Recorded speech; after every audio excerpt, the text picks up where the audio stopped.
नमस्कार दोस्तों, मैं विमलेश गौतम और आप देख रहे हैं ट्रिपल बी ओवरसीज। दोस्तों, अभी हमारे पास जो सबसे स्ट्रांग वर्क चल रहा है राइट नाउ, जिसका प्रोसेस काफ़ी फास्ट हो रहा है और जिसका रिजल्ट बहुत फास्ट हो रहा है, वो रिक्वायरमेंट इस टाइम पर हमारे पास में दो ही रिक्वायरमेंट हैं जो बहुत फास्ट हैं। पहली रिक्वायरमेंट जो कि आपको अच्छे से पता है कि नर्सिंग की प्रोफाइल, जिसमें से इमीडिएटली काम होता है, इमीडिएटली वीज़ा निकलता है। मतलब नर्सिंग के लिए कोई भी कैंडिडेट कभी भी हमारे पास में आ सकता है, नर्सिंग सिंगापुर के लिए। इस वीडियो में हम लोग बात करेंगे टर्की की रिक्वायरमेंट के बारे में। दोस्तों, टर्की का प्रोजेक्ट काफ़ी स्ट्रॉन्ग प्रोजेक्ट है, जैसा कि मैं कई बार वीडियो में बोल चुका हूँ। मैं कई बार हमने वीडियोस में इस चीज़ को अपडेट किया है, अनाउंस किया कि ये हमारे लिए गोल्डन अपॉर्चुनिटी है। और जब हम हमारी बात करते तो इसमें हमारी सिर्फ हमारी कंपनी की बात नहीं होती है। हमारी का मतलब जो इसमें कैंडिडेट्स अप्लाई करते हैं, एप्लीकेंट के लिए भी बात करते हैं। एक पूरे जो टीम होती है, टीम के रूप में बात करते हैं। मतलब जितने लोग उसमें शामिल होते हैं सबके लिए बोलते हैं। अभी इस टाइम पर जो अपॉर्चुनिटी है जो चल रही है, ये टर्की के लिए चल रही है। टर्की के लिए जैसा कि आपको पहले से ज्ञात है कि हमारे पास जो रिक्वायरमेंट है, ये रिक्वायरमेंट कंस्ट्रक्शन वर्कर के लिए है और साथ साथ में हमारे पास में होटल इंडस्ट्री की जॉब्स भी है। होटल इंडस्ट्री की जॉब्स, काफ़ी सारी जॉब्स हैं, दोनों ही अलग अलग टाइप के प्रोजेक्ट्स हैं और दोनों में ही अभी हम फाइल सबमिशंस कर रहे हैं। अभी हमारे पास में चूंकि जो प्रोसेस है पहले थोड़ा सा लेट शुरू हुआ था। जैसे हमने अक्टूबर में शुरू किया था तो नवंबर एक प्रकार से हॉलीडे का पीरियड निकल गया था और दिसंबर में भी चूंकि उधर यूरोपियन इफेक्ट ज़्यादा होता है, इसलिए थोड़ा स्लो था। लेकिन जैसे ये साल स्टार्ट हुआ, प्रोसेस काफ़ी फास्ट मोड पे आ गया। अब ये मान लीजिए कि आपको इस मंथ के एंड तक हमारे यहाँ से आपको वीज़ा दिखना शुरू हो जाएंगे एंड उसके बाद आपको बैक टू बैक, मतलब बैक टू बैक वीज़ा दिखेंगे टर्की के लिए। टर्की के लिए जो वीज़ा स्टैंपिंग होगी वो आपको एक फ्लो में दिखेगी और आपको back to back every week आपको कुछ ना कुछ वीज़ा है वो आपको दिखना शुरू हो जाएंगे। दोस्तों, रिक्वायरमेंट्स हमारे पास में काफ़ी सारी हैं और अभी भी उनमें वैकेंसीज हैं। हम उनमें कुछ प्रोफाइल्स और भी ले सकते हैं। फिलहाल के लिए अभी इस महीने के अंदर अंदर के लिए कोई भी बंदा, अगर कोई भी कैंडिडेट अगर अप्लाई करना चाहे तो कर सकते हैं। रिक्वायरमेंट में आपको एक बार दोबारा बताता हूँ, मैं कंस्ट्रक्शन फील्ड की सभी ट्रेड की रिक्वायरमेंट अभी भी है, जिसमें से प्लम्बर भी है, कारपेंटर भी है, मेसन भी है, मार्बल मेसन भी है, सिरेमिक मास्टर भी है। ये सारे रिक्वायरमेंट्स हैं हमारे पास में। इसके अलावा दूसरी जो रिक्वायरमेंट है होटल इंडस्ट्री की, जिसमें 6 टाइप की प्रोफाइल्स हैं। वेटर वेट्रेस की रिक्वायरमेंट है, bartender, kitchen helper, spa therapist, area cleaning, ये सभी रिक्वायरमेंट अभी हमारे पास में है। दोस्तों, जो लोग भी इंटरेस्टेड हैं वो अप्लाई कर सकते हैं। सबसे इम्पॉर्टेंट चीज़ क्या है कि इनमें जो अभी सैलरी का रेंज काफ़ी अच्छा रहा और ऑब्वियसली टर्की का कॉस्ट काफ़ी अफोर्डेबल होता है, कोई भी इंसान इसको अफोर्ड कर सकता है। और टर्की का जो अभी प्रोसेस है, ये टर्की, कई लोगों के माइंड में कन्फ्यूजन हो रहता है कि टर्की ये एशिया में आता है, गल्फ कंट्री है। दोस्तों, ये गल्फ कंट्री नहीं है, बॉर्डर पे है, ये अलग बात है। टर्की उन देशों में है जो यूरोप और एशिया दोनों में आते हैं, जैसे रशिया, राइट। तो ये बहुत सारी कंट्री, एक अकेली एक कंट्री नहीं है जो दोनों ही देश में आती है। ऐसी कई कंट्री हैं जो दोनों देश में आती हैं, दोनों ही महाद्वीप में आती है। जैसे रशिया है, जॉर्जिया है और भी कई देश हैं। वैसे टर्की भी, इसका आधा हिस्सा एशिया में आता है, आधा हिस्सा यूरोप में आता है। तो यूरोप का इफेक्ट होने की वजह से जो लोग भी इसमें, मतलब गल्फ कंट्री का तो नहीं बोल सकते। गल्फ कंट्री बोलना, देखो ऐसा कि बोलने को कोई कुछ भी बोल सकता है, लेकिन फैक्ट जो ये है, यहाँ पर यूरोप का इफेक्ट ज़्यादा है। जैसे जब भी हम अगर सेंट पीटर्सबर्ग की बात करते हैं तो आपको हमेशा यूरोप याद आएगा, एशिया कभी याद नहीं आएगा, राइट। तो यही चीज़ मान लीजिए कि जब भी अगर कोई इस्तांबुल का नाम सुनेगा तो उसको यूरोप की याद आएगी, एशिया की याद नहीं आएगी। क्योंकि वहाँ पर जो कल्चर है, वहाँ पर जो चीज़ें होती हैं, जिस तरीके से लाइफ स्टाइल है, जिस तरीके से वहाँ का जो माहौल है, एनवायरनमेंट है, वर्किंग कल्चर है, हर चीज़ यूरोपियन जो सिस्टम है उससे प्रभावित है। और वहाँ से आप ये मान लीजिए यूरोप का जो गेटवे हो जाता है, यहाँ से यूरोप में एंट्री होना शुरू हो जाती है। तो ये बहुत इंपॉर्टेंट है कि कोई भी कैंडिडेट अगर टर्की के लिए प्लान करेगा तो उसके माइंड में ये कन्फ्यूजन, उसको चेक कर सकते हैं। आप गूगल कर लीजिए, विकीपीडिया पर जाके चेक कर सकते हैं। यूट्यूब के वीडियो पे हमेशा आप रिलाई मत किया करें, क्योंकि यूट्यूब में कई बार ऐसा होता है कि कुछ लोग सिर्फ इन्फॉर्मेशन इस तरीके से देते हैं, कुछ मसाला डाल के, कि उनके व्यू बढ़ें। और ये फैक्ट है, कई यूट्यूबर्स ऐसे होते हैं, मैं किसी को ब्लेम नहीं कर रहा हूँ, ये सब अपना अपना काम करते हैं। लेकिन पॉइंट ये है कि यहाँ पर आप ये एक चीज़ नोटिस करना कि अगर कोई सिर्फ व्यू बढ़ाने के लिए अगर वीडियो डालता है ना, तो उसको मसाला ऐड करना होता है। जो एक्यूरेट इन्फॉर्मेशन होती है, जो एग्जैक्ट इन्फॉर्मेशन है, उससे ज़्यादा भी इंफॉर्मेशन देते हैं। कभी कभी आप देखते होंगे कनाडा में 2000 लोगों की रिक्वायरमेंट, माल्टा बिना पैसे के जा सकते हैं, ये वो फलाना ठिकाना। आपको बहुत सारी ऐसे वीडियोज मिलेंगे जिनमें से आपको ऐसा सुन के वीडियो देखेंगे तो आपको बहुत खुशी हो जाएगी, बहुत ही एक्साइटेड हो जाएंगे, लेकिन वो सच्चाई से काफ़ी दूर होती है। सो अभी अगर आपको कोई चीज़ वेरीफाई करनी है ना, तो आप गूगल करें। गूगल में विकीपीडिया पे या और भी दूसरे ऐसे सोर्सेज होते हैं जहाँ से आप इन्फॉर्मेशन ले सकते हैं, करेक्ट इन्फॉर्मेशन।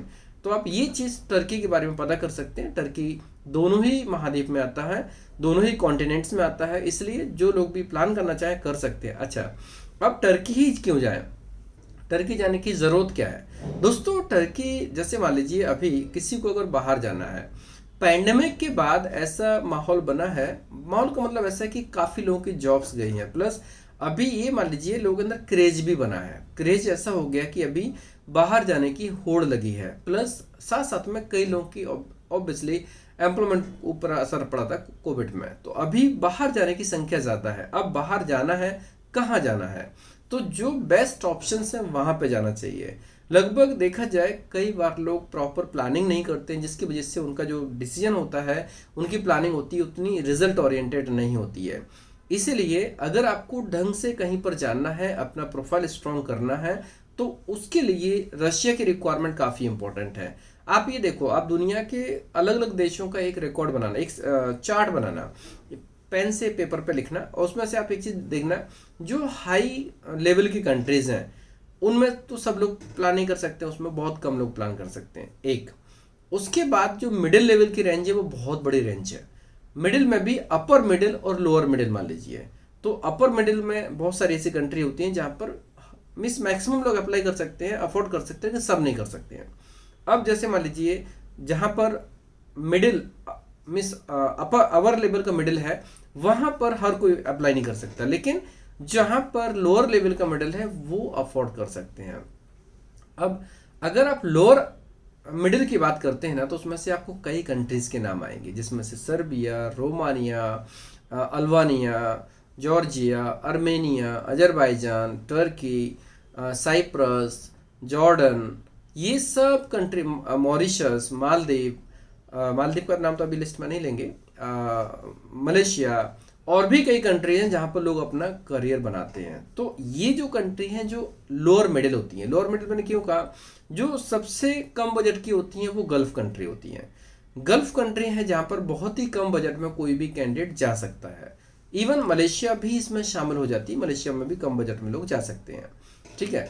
लेकिन इससे ऊपर जाएंगे तो फिर गल्फ कंट्री में, जैसे गल्फ कंट्री काम ऐसा होता है कहीं पर बहुत ही कम में काम हो जाता है, 30, 40, 50, 60, 70, 80 के अंदर काम हो जाता है। लेकिन बहुत से लोग ऐसे होते हैं जिनके पास बजट गल्फ से जाता है, गल्फ नहीं जाना है। उनके लिए अगर आप, जो मैंने बाकी कंट्रीज के नाम गिनाए हैं, एक बार मैं दोबारा रिपीट कर देता हूँ मैं, आप ऐसी कंट्री जो यूरोप और एशिया दोनों में आती हैं, या फिर जो यूरोप में आती हैं लेकिन शेंगन में नहीं आती हैं, या फिर अदर देन यूरोप कंट्री होती हैं, उनमें से जैसे जॉर्डन है, टर्की है, साइप्रस है, फिर इसके बाद आप देखेंगे तो आपको सर्बिया, अल्बानिया, रोमानिया, ठीक है, और इसके अलावा जॉर्जिया, अजरबैजान, ये सब कंट्री ऐसी हैं जो लोगों की हिट लिस्ट में होती है, प्रायोरिटी होती है वहाँ जाने के लिए। अगर मॉरिशस, इन कंट्रीज का देखेंगे तो उनका पे आउट देखना, जो पे आउट है, जो सैलरी स्ट्रक्चर है, उस स्ट्रक्चर में देखेंगे तो कंस्ट्रक्शन के लिए 67,000 की सैलरी आपको शायद किसी कंट्री में नहीं मिलेगी। और अगर देखेंगे तो जो सैलरी जब आपको ऑफर होती है, सैलरी ऑफर होने के बाद आपको ग्रोथ उसके ऊपर ही मिलती है, उससे डाउन जनरली नहीं होता अगर आप पोटेंशियल है, मेहनती हैं तो यहाँ पर जैसे मान लीजिए अगर कोई कंस्ट्रक्शन में जाता है तो उसके लिए डेफिनेटली ये गोल्डन अपॉर्चुनिटी है, क्योंकि 67,000 INR में, करेंसी प्लस माइनस हो सकती है, मैं फिलहाल आपको INR के रेट इसलिए बताता हूँ क्योंकि लोगों को INR से ही मतलब होता है, तो ये थोड़ा बहुत जब भी प्लस माइनस होगा तो वो उससे सबसे माइनर चेंजेस होते हैं इसमें। लेकिन 67,000 बेसिक सैलरी और उसके ऊपर फूड एकोमोडेशन अलग से मिलने वाला है। ये आपको सर्बिया में नहीं मिल सकता है, आपको रोमानिया, आर्मेनिया, कहीं पे भी नहीं मिल सकता, और मिलेगा तो बहुत ही कम रेशियो में रिक्वायरमेंट्स होंगी। यहाँ पर इतनी ज़्यादा क्वांटिटी में रिक्वायरमेंट्स हैं और ये रिक्वायरमेंट देखा जाए तो बजट में अफोर्डेबल है, कोई भी कैंडिडेट इनको अफोर्ड कर सकता है। अब हम बात करते हैं होटल लाइन की। होटल लाइन में बात करते हैं तो होटल लाइन की जो सैलरी होती है, बेसिक सैलरी जनरली हर जगह कम होती है। आप कहीं पे भी चले जाओ, जैसे मान लीजिए अभी हम बात करते हैं किसी भी कंट्री में जाएंगे तो होटल लाइन की जो सैलरी होती है वो 30, 40, 50 तक ही जाती है। ठीक है, 30-40 की रेंज बहुत ज़्यादा होती है, 50 तक जाने में तो बहुत ही कम ऑप्शंस होते हैं। और वही चीज़ अगर मैं बात करूँ 5 स्टार 7 स्टार होटल्स हो तो फिर ये ऑप्शंस बहुत कम हो जाएंगे, बहुत ही कम संख्या में इस टाइप के रिक्वायरमेंट्स हमें मिलेगी। अब देखो, जैसे अगर आपने कहीं पर भी काम किया है, आपके रिज्यूम पे जो लिखा होता है उसके बाद कहीं पर भी आप अपना रिज्यूम देते हो तो सामने जो भी एचआर होता है उसके ऊपर बहुत अच्छा असर पड़ता है। अच्छा असर कैसे पड़ता है, वो आपके प्रोफाइल को देखेगा, उसके बाद में उसको फील हो जाएगा कि इसने अगर इस 5 स्टार प्रॉपर्टी में काम किया है, इट मीन्स इसके अंदर ये स्किल है, ये गट्स है। और अगर 2 साल काम किया, 3 साल काम किया, 4 साल काम किया तो डेफिनेटली ये सर्विस डिलीवरी बहुत अच्छे से करते होंगे। ये ऑटोमेटिकली बाय डिफॉल्ट उनको पता हो जाता है, इसलिए उनका सिलेक्शन का रेशियो बढ़ जाता है। आप ये मान लीजिए अगर किसी ने 5 स्टार या 7 स्टार होटल में काम किया और उसके बाद अगर वो किसी भी कंपनी में किसी भी कंट्री में अप्लाई करते हैं तो उनका सिलेक्शन आसानी से हो जाता है। अच्छा, जो 5 स्टार और 7 स्टार होटल होते हैं वो आपको सर्टिफिकेट हमेशा देते हैं, कोई भी काम करेंगे उनका हर टाइप का डॉक्यूमेंट वो लोग सपोर्ट करते हैं, क्योंकि लेवल तभी माना जाता है। कोई 5 स्टार होटल है मतलब 5 स्टार होता है, 7 स्टार होता है। तो जो 5 स्टार होटल होते हैं उनकी जो रेपुटेशन होती है वो इसीलिए होती है क्योंकि जो 5 स्टार होटल होते हैं उनका लेवल ही हाई होता है, इसलिए वो हर चीज़ को हाई लेवल पे लेके चलते हैं। पे आउट जो होता है, पे आउट के साथ में टिप्स वगैरह भी होती है, सर्विस चार्ज होते हैं, बहुत सारी अलग चीज़ें होती है, लेकिन साथ साथ में एकोमोडेशन फूड भी मिलने वाला है। अभी जो रेंज है जैसे लगभग 40,000 से लेकर 55,000 के बीच में रेंज है, ये कैंडिडेट के जो खुद के उसके हिसाब से है सैलरी जो बनती है ना, डॉक्यूमेंट्स कैसे हैं, उसका जो प्रोफाइल कैसा है, नॉलेज कैसा है, इन सब के ऊपर भी ये चीज़ें मैटर करती हैं। तो अभी जो भी ऑफ़र हमारे पास में आए हैं ना, ये ऑफ़र एक प्रकार से बहुत ही शानदार हैं।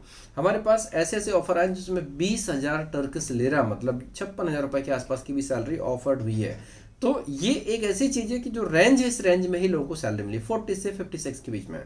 अब सैलरी एक अलग चीज़ हो गई है, फूड अकोमोडेशन आपको मिल ही गया है, साथ साथ में आपका रिज्यूम बहुत स्ट्रांग हो गया। अगर आपने 2 साल यहाँ पर काम कर लिया, उसके बाद अगर डायरेक्टली आपने शेंगन के किसी भी कंट्री में अप्लाई किया तो शायद पॉसिबिलिटी है कि आपका डायरेक्ट भी हो सकता है।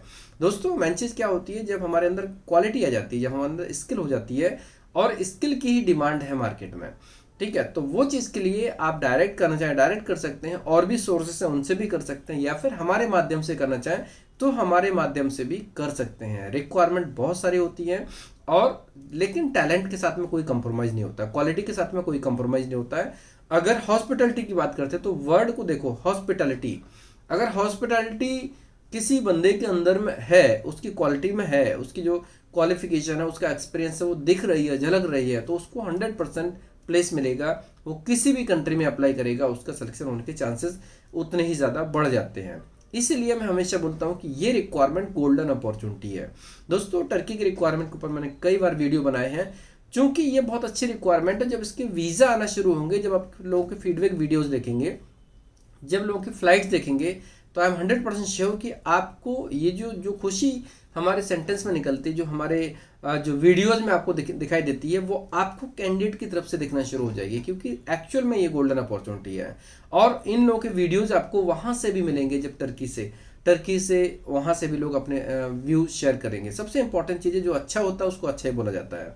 तो अभी यहाँ पर अगर कोई फास्ट काम हो, 100% काम हो, जिसमें से आप प्लान कर सकते हो कि आप 2 महीने 3 महीने में फ्लाई कर सकते हो, तो वो काम इस टाइम पर टर्की का है, और उसका रिजल्ट आपको विद इन 10 to 15 डेज दिखना डेफिनेटली शुरू हो जाएगा। इस मंथ के एंड तक हमें वीज़ा मिलना एक्सपेक्टेशंस है, और उसके बाद back to back every week हमें कुछ ना कुछ वीज़ा ज़रूर मिला करेंगे, जिसका वीडियो आप लोग यहाँ पर देखेंगे। अभी फिलहाल हमारे पास में जो रिक्वायरमेंट है वो इस महीने एंड तक की अभी एक्सपेक्टेशंस है। अगर एक्सटेंड होती है तो मैं आपको आगे अपडेट करूंगा।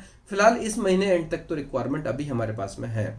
अभी लगभग 2 वीक तक कोई भी कैंडिडेट प्लान कर सकता है, वो हमारे ऑफिस आ सकते हैं, अप्लाई कर सकते हैं। जो आउट ऑफ गुजरात है, अगर वो ट्रैवल नहीं कर पाते हैं, वो लोग अपने यहाँ से ऑनलाइन एग्रीमेंट भी कर सकते हैं अगर उन्होंने कभी ऑफिस विजिट किया हो या हमारी सेमिनार अटेंड किया हो, या फिर हमारी कंपनी के ऊपर जिनको ट्रस्ट हो, कॉन्फिडेंस हो। मेन चीज़ क्या होती है, हम एग्रीमेंट ऑनलाइन जनरली इसलिए नहीं करते हैं कि लोगों को कॉन्फिडेंस नहीं आता, और मैं इसलिए चाहता हूँ कि ऑफिस विजिट करना बहुत ज़रूरी है। अगर आपको टाइम कम है तो ही आपको परमिट किया जा सकता है, अदरवाइज पहला सजेशन ये होता है कि आप ऑफिस आके एग्रीमेंट करेंगे, बहुत बेहतरीन होगा। सो दोस्तों, रिक्वायरमेंट अभी भी है, आप टीम से कांटेक्ट कर सकते हैं। रिक्वायरमेंट एक्चुअली बहुत ज़्यादा है और बहुत अच्छी रिक्वायरमेंट है, और ये रिक्वायरमेंट आपको धीरे धीरे करके रिजल्ट के रूप में देखना शुरू हो जाएगी, क्योंकि इसकी प्रोसेस शुरू हो चुकी है। कई लोगों के ऑफर लेटर हो चुके हैं, कई लोगों का वीज़ा सबमिशन शुरू हो गया है। तो अब जब सबमिशन शुरू हो गए हैं तो रिजल्ट आना स्वाभाविक है।